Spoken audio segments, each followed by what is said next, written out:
Navachaitanya competitions YouTube ఛానల్కి స్వాగతం. ఈ వీడియోలో మనం 6వ తరగతి జనరల్ సైన్స్ కొత్తగా ప్రవేశపెట్టబడినటువంటి సిబిఎస్ఈ పుస్తకాలలో 10వ చాప్టర్ అయినటువంటి అయస్కాంతంతో సరదాలు ఈ పాఠ్యాంశంలో ఉన్నటువంటి ముఖ్యమైనటువంటి అంశాలన్నింటినీ కూడా క్విక్గా రివిజన్ చేసే ప్రయత్నం చేద్దాం. సో ఎప్పట్లాగానే ఈ వీడియోలోకి మొదలే ముందు మీ పూర్వజ్ఞానానికి ఒక పరీక్ష. సమాధానం తెలిసినట్లయితే ఒకసారి వీడియోని ఆపి సమాధానాన్ని కామెంట్ రూపంలో తెలియజేయండి. ఒక వస్తువు అయస్కాంతమా కాదా నిర్ణయించడంలో ఆకర్షణ లేదా వికర్షణలో ఏది మేలైన పరీక్ష? అంటే ఒక ఇనుప వస్తువు లేదా ఒక చిన్న వస్తువు మీ చేతికి ఇవ్వబడింది. ఆ వస్తువు ఒక ఇనుప ముక్కన లేదంటే అయస్కాంతమా అనేది గుర్తించాలి అన్నట్లయితే ఆకర్షణను ఉపయోగించి చెప్పగలుగుతామా లేదా వికర్షణను ఉపయోగించి చెప్పగలుగుతామా అని అడుగుతున్నారు. సమాధానం కనుక మీకు తెలిసింది అన్నట్లయితే సమాధానాన్ని కామెంట్ రూపంలో తెలియజేయండి. ఇక పాఠ్యాంశంలోకి వెళ్దాం. సో చెత్త నుండి ఇనుప వ్యర్థాలను సేకరించడం కోసం విద్యుత్ అయస్కాంతాన్ని క్రెయిన్ సహాయంతో ఉపయోగించడం జరుగుతుంది. ఒక క్రెయిన్ చివరన అయస్కాంతాన్ని అమర్చి ఈ ఇనుప వ్యర్థాలన్నింటినీ కూడా ఇతర వ్యర్థాల నుంచి వేరుపరిచి సేకరించుకోవడం జరుగుతుంది. మన ఇళ్లలో అల్మరాలు, రిఫ్రిజిరేటర్లు, తలుపులు, ఇతర ఇనుప ఉపరితలాలకు అంటుకునేటువంటి స్టిక్కర్లు ఈ అయస్కాంత ధర్మం ఆధారంగానే పనిచేస్తూ ఉన్నాయి. పిన్ హోల్డర్లో పిన్నులు అయస్కాంతానికి అతుక్కుని కనిపిస్తూ ఉంటాయి. కొన్ని పెన్సిల్ బాక్సులలో మూత దానికి అదే అతుక్కుపోయేటువంటి లక్షణాన్ని కలిగి ఉండేలాగా అయస్కాంతాలను ఉపయోగించడం జరుగుతూ ఉంటుంది. సో అయస్కాంతం యొక్క ఆవిష్కరణ గురించి ఇప్పుడు మనం తెలుసుకునే ప్రయత్నం చేద్దాం. పురాతన గ్రీసు దేశంలోని గొర్రెల కాపరి మ్యాగ్నస్ గొర్రెలను మేకలను మేతకు తీసుకుని పోయినటువంటి సందర్భంలో తన చేతి కర్రకు ఉన్నటువంటి ఇనుప ముక్క పర్వతపు రాయికి గట్టిగా అంటుకుని పోవడాన్ని గమనించాడు. ఇలా సహజ అయస్కాంత లక్షణాన్ని కలిగి ఉండి ఇనుప వస్తువులను ఆకర్షించేటువంటి రాళ్లు ఏవైతే ఉన్నాయో వాటిని సహజ అయస్కాంతాలు అని చెప్పి పిలవడం జరిగింది. బహుశా గొర్రెల కాపరి పేరు మీదన ఆ రాళ్లకు మ్యాగ్నటైట్ అని పేరు పెట్టి ఉండవచ్చు. మ్యాగ్నటైట్ అనేటువంటి సహజంగా ఇనుమును కలిగి ఉంటుంది. సో మిగిలినటువంటి విషయాల్లోకి వెళ్లే ముందు నవచైతన్య కాంపిటీషన్స్ డిఎస్సికి ప్రిపేర్ అయ్యేటువంటి అభ్యర్థుల కోసం ఆన్లైన్ పరీక్షలను అందిస్తోంది. వీటికి సంబంధించినటువంటి పూర్తి వివరాలు తెలుసుకోవాలి అన్నట్లయితే ఏపీడిఎస్సి అని 9640717460 నెంబర్కి వాట్సాప్ సందేశం పంపించండి. మెగ్నీషియా అనే ప్రాంతంలో మొట్టమొదటి మ్యాగ్నటైట్ కనుగొనబడింది అని చాలా మంది ప్రజలు నమ్ముతున్నారు. ఇనుమును ఆకర్షించేటువంటి ధర్మం కలిగినటువంటి పదార్థాలను అయస్కాంతాలు అని పిలిచారు. ప్రస్తుత రోజుల్లో ఇనుప మొక్కల నుండి కోరిన ఆకృతులలో కావలసినటువంటి ఆకృతులలో అయస్కాంతాలను తయారు చేస్తూ ఉన్నారు. వీటిని కృత్రిమ అయస్కాంతాలు అని పిలుస్తున్నారు. కృత్రిమ అయస్కాంతాలు మనకి దండాయస్కాంతము, గుర్రపనాడ అయస్కాంతము, స్థూపాకారపు అయస్కాంతము, గుండ్రటి చివరలు కలిగినటువంటి అయస్కాంతం మరియు ఇతర ఆకారాలలో లభ్యమవుతూ ఉన్నాయి. ఒక స్టాండ్ ఒక అయస్కాంతాన్ని కలిగి ఉన్నటువంటి పేపర్ గ్లాస్ ని అమర్చి కింది భాగంలో ఒక పిన్ను దానికి దగ్గరగా గాలిలో ఉండేలాగా నిలుపుదల చేయవచ్చు. సో అయస్కాంతాలను ఉపయోగించుకుని ఈ చిన్న ప్రయోగాన్ని మనం చేయవచ్చు. అయస్కాంత అనయస్కాంత పదార్థాలు. గొర్రెల కాపరి కర్రకు చివరన ఇనుప మొక్క ఉన్నది. అది అయస్కాంతపు రాయి చేత ఆకర్షితం అయింది. అయస్కాంత పదార్థాలను గుర్తించేందుకు ఒక హాకీ స్టిక్ లేదా చేతి కర్రకు చివరన ఒక అయస్కాంతాన్ని అతికించి మ్యాగ్నస్ కర్రను తయారు చేసుకోవచ్చు. ఈ మ్యాగ్నస్ కర్ర యొక్క అయస్కాంతానికి దగ్గరగా కొన్ని వస్తువులను తీసుకువచ్చి ఏవి అయస్కాంతం చేత ఆకర్షితం అవుతున్నాయో ఏవి ఆకర్షితం కావటం లేదో గుర్తించవచ్చు. ఇనుముతో తయారైనటువంటి ఇనుప గుండు, తాళం చెవి, కిటికీ ఊచలు మొదలైనటువంటివి అయస్కాంతం చేత ఆకర్షితం అవుతూ ఉంటాయి. ఇతర పదార్థాలతో తయారైనటువంటి స్కేల్ కానీ షూ కానీ ఇతర అంశాలు ఏవి అయస్కాంతం చేత ఆకర్షితం కావటం లేదు. ఏ పదార్థాలు అయితే అయస్కాంతం చేత ఆకర్షితం అవుతూ ఉన్నాయో వాటిని అయస్కాంత పదార్థాలు అని పిలుస్తారు. ఇనుము, నికెల్, కోబాల్ట్ మొదలైనటువంటివి అయస్కాంత పదార్థాలకు ఉదాహరణలుగా చెప్పవచ్చు. ఏ పదార్థాలు అయితే అయస్కాంతం చేత ఆకర్షితం కావట్లేదో వాటిని అనయస్కాంత పదార్థాలు అంటారు. చెక్క, కాగితము, ప్లాస్టిక్ మొదలైనటువంటివి అనయస్కాంత పదార్థాలకు ఉదాహరణలు. షర్ట్ బటన్ వంటివి ప్లాస్టిక్ తో తయారైనవి కనుక ఇవి అయస్కాంతం చేత ఆకర్షితం కావు. కొద్ది సమయం పాటు ఇసుక లేదా మట్టిలో ఒక అయస్కాంతాన్ని కదిపినట్లయితే అయస్కాంతానికి చిన్న చిన్న ఇనుప ముక్కలు లేదా ఇనుప రజ్జును అతుక్కోవడాన్ని మనం గమనిస్తూ ఉంటాం. సాధారణంగా మెకానిక్ షెడ్లు, పాత సామాన్లు అమ్మేటువంటి దుకాణాలు, వెల్డింగ్ దుకాణాల వద్ద మట్టిలో ఈ తరహా ఇనుప రజ్జును అధికంగా లభిస్తూ ఉంటుంది. ఒక దండాయస్కాంతాన్ని ఇనుప రజ్జులో దొర్లించినట్లయితే ఇనుప రజ్జును అయస్కాంతం యొక్క చివరల వద్ద ఎక్కువగా ఆకర్షించబడుతుంది. ఇలా అధిక ఆకర్షణ కలిగి ఉన్నటువంటి దండాయస్కాంతం యొక్క చివరలు ఏవైతే ఉన్నాయో వీటిని అయస్కాంత ధ్రువాలు అని పిలుస్తారు.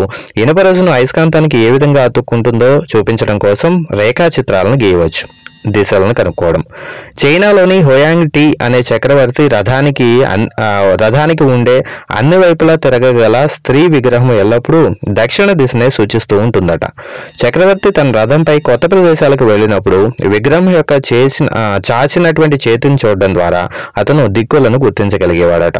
ఒక దండాయస్కాంతాన్ని స్వేచ్ఛగా దారం కట్టి వేలాడదీసినట్లయితే అది సహజంగా ఉత్తర దక్షిణ ధ్రువాలను సూచిస్తూ నిశ్చల స్థితికి వస్తుంది. ఈ దండాయస్కాంతాన్ని పదే పదే కదిపినా తిరిగి అది ఉత్తర దక్షిణ ధ్రువాలను సూచిస్తూనే నిశ్చల స్థితికి వస్తుంది. అంటే మనం ఇటువైపు తిప్పి వదిలేసినా తిరిగి అది ఉత్తర దక్షిణ ధ్రువాలను సూచిస్తూ మాత్రమే నిశ్చల స్థితికి వస్తుందని చెప్పవచ్చు. ఈ ప్రయోగం మరీ ఎక్కువగా గాలి వీచే ప్రదేశంలో చేసినట్లయితే సరైన ఫలితాలు రాకపోవచ్చు.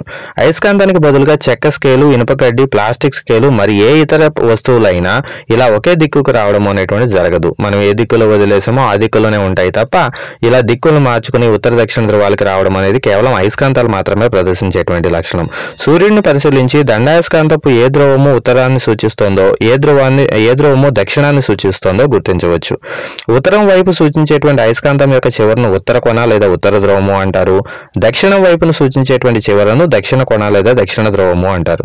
ఆకారము ఏదైనప్పటికీ సాధారణంగా అన్ని అయస్కాంతాలకు 2 ధ్రువాలు ఉంటూ ఉంటాయి. వీటిని NS అనేటువంటి అక్షరాలను ఉపయోగించి గుర్తించడం జరుగుతూ ఉంటుంది. అయస్కాంతం యొక్క ఈ లక్షణాన్ని వేల సంవత్సరాలుగా ప్రయాణికులు, నావికులు దిక్కులను గుర్తించడం కోసం ఉపయోగిస్తూ ఉన్నారు. పురాతన కాలంలో ప్రయాణికులు ఎల్లప్పుడూ తమతో తీసుకువెళ్లే సహజ అయస్కాంతాలను దారంతో వేలాడదీయడం ద్వారా దిక్కులను గుర్తించుకునేవాళ్ళు. తరువాత కాలంలో ఈ ధర్మం ఆధారంగా చేర్చుకుని దిక్సూచి అనబడేటువంటి ఒక పరికరాన్ని అభివృద్ధి చేయడం జరిగింది. ఈ పరికరంలో ఒక గాజు మూత కలిగినటువంటి ఒక చిన్న పెట్టెలో అయస్కాంతీకరించబడినటువంటి స్వేచ్ఛగా తిరగాడేటువంటి ఒక సూది ఉంటుంది. ఈ సూది సూచించేటువంటి దిశలను ప్రదర్శించడానికి దిక్సూచి పైన ఒక డైల్ అమర్చబడి ఉంటుంది. ఏ ప్రదేశం యొక్క దిశలను తెలుసుకోవాలనుకుంటున్నామో అక్కడ ఈ దిక్సూచిని ఉంచి విరామ స్థితిలో దీని సూచించేటువంటి ఉత్తర దక్షిణ దిక్కులతో పాటు ఇతర దిక్కులను కూడా డయల్ సహాయంతో మనం గుర్తించగలిగే అవకాశం ఉంటుంది. అయస్కాంతము సూది యొక్క ఉత్తర ధ్రువాన్ని సూచించేందుకు సాధారణంగా దీనికి ఒక ప్రత్యేకమైనటువంటి రంగును వేయడం జరుగుతుంది. అయస్కాంతాలను తయారు చేయుట. అయస్కాంతాలను తయారు చేయడానికి అనేక పద్ధతులు అందుబాటులో ఉన్నాయి. ఒక దీర్ఘచతురస్రాకారపు ఇనుప ముక్కను తీసుకుని టేబుల్ పై ఉంచి ఒక దండాయస్కాంతపు ఒక చివరను ఇనుప కడ్డీ యొక్క ఒక చివర నుంచి మరొక చివరకు పదే పదే కదుపుతూ ఉండడం ద్వారా కొంత సమయానికి ఆ ఇనుప కడ్డీని ఒక అయస్కాంతం మాదిరిగా మార్చవచ్చు. సుమారుగా ఈ చర్యను 30 నుంచి 40 సార్లు చేయడం ద్వారా అయస్కాంతం తయారవుతుంది అని చెప్పి గుర్తించవచ్చు. ఇనుప మేకు, సూది లేదా బ్లేడ్లను కూడా ఈ పద్ధతిలోనే అయస్కాంతాలుగా మార్చవచ్చు. అయస్కాంతీకరించినటువంటి సూది చిన్న కార్క్ లేదా ఫోమ్ మొక్కలోకి చొప్పించి గ్లాసులోని నీటిపై తేలేలా చేయడం ద్వారా సులభంగా అయస్కాంత దిక్సూచిని మనం తయారు చేసుకోవచ్చు. అయస్కాంతాల మధ్య ఆకర్షణ అలాగే వికర్షణ. 2 సజాతి ధ్రువాలు ఒకదానికొకటి వికర్షించుకుంటూ ఉంటాయి. అలాగే 2 విజాతి ధ్రువాలు ఒకదానికొకటి ఆకర్షించుకుంటూ ఉంటాయి. సజాతి ధ్రువాలు అంటే ఒకటే ధ్రువాలు. ఉత్తర దిక్కుకి మరొక ఉత్తర ధ్రువాన్ని దగ్గరగా తీసుకొచ్చినట్లయితే 2 కూడా ఒకేలాంటి ధ్రువాలు కాబట్టి అవి 2 వికర్షించుకోవడం జరుగుతుంది. అలా కాకుండా ఒక ఉత్తర ధ్రువానికి మరొక అయస్కాంతం యొక్క దక్షిణ ధ్రువాన్ని దగ్గరగా తీసుకొచ్చినట్లయితే అవి 2 విభిన్నమైనటువంటి ధ్రువాలు లేదా విజాతి ధ్రువాలు కాబట్టి అవి 2 ఆకర్షించుకుంటూ ఉంటాయి. సో ఇక్కడ ఒక పటాన్ని ఇవ్వడం జరిగింది. ఆ పటంలో 2 కారు బొమ్మలు ఇవ్వడం జరిగింది. ఆ కారు బొమ్మలను దగ్గరగా తెచ్చినట్లయితే అవి అతుక్కుంటాయా లేదా అనేటువంటిది ఆ కారు బొమ్మల పైన ఉన్నటువంటి అయస్కాంతం యొక్క ధ్రువాలని ఆధారంగా చేసుకుని నిర్ణయించేటువంటి అవకాశం ఉంటుంది. సాధారణంగా ఉత్తర ధ్రువాలు వికర్షించుకుంటూ ఉంటాయి. దక్షిణ ధ్రువాలు వికర్షించుకుంటూ ఉంటాయి. ఉత్తర దక్షిణ ధ్రువాలు ఆకర్షించుకుంటూ ఉంటాయి. అయస్కాంతాన్ని ఉపయోగించే సందర్భంలో తీసుకోవాల్సినటువంటి జాగ్రత్తల గురించి ఇప్పుడు మనం తెలుసుకునే ప్రయత్నం చేద్దాం. అయస్కాంతాలను వేడి చేసినప్పుడు, సుత్తితో కొట్టినప్పుడు లేదా కొంత ఎత్తు నుంచి పడవేసినట్లయితే అవి తమ అయస్కాంత లక్షణాలను కోల్పోతూ ఉంటాయి. అయస్కాంతాలను సరిగ్గా భద్రపరచలేకపోయినా వాటి ధర్మాలను అవి కోల్పోతూ ఉంటాయి. దండాయస్కాంతాలను సురక్షితంగా ఉంచడం కోసం వాటి విజాతి ధ్రువాలు ఒకే వైపు ఉండేలాగా జాగ్రత్తగా జతగా ఉంచాలి. వాటి మధ్యన ఒక చెక్క ముక్కను ఉంచాలి. వాటి 2 చివర్ల రెండు మెత్తని ఇనుప ముక్కలను ఉంచాలి. గుర్రపు నాడ అయస్కాంతానికి ఒక ఇనుప ముక్కను ధ్రువాల మధ్యలో ఉంచాల్సి ఉంటుంది. క్యాసెట్లు, mobiles, television, music system, compact డిస్కులు లేదా సీడీలు అలాగే కంప్యూటర్లకి దగ్గరగా అయస్కాంతాలని ఉంచకూడదు, దూరంగా ఉంచాలి.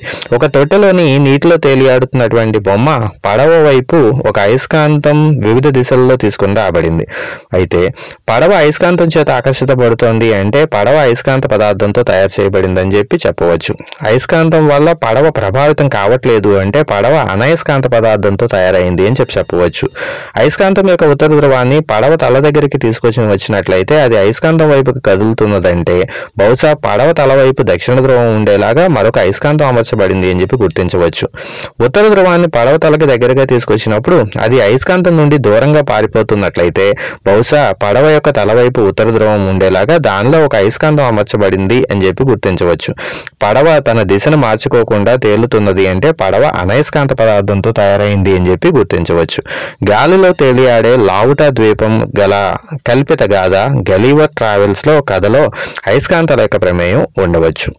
సో మొదట అడిగినటువంటి ప్రశ్నకు సమాధానాన్ని తెలుసుకునే ప్రయత్నం చేద్దాం. ఒక వస్తువు ఇనుప ముక్క అయింది అన్నట్లయితే అయస్కాంతం యొక్క 2 ధ్రువాలతోనూ అది ఆకర్షణలో ఉంటుంది.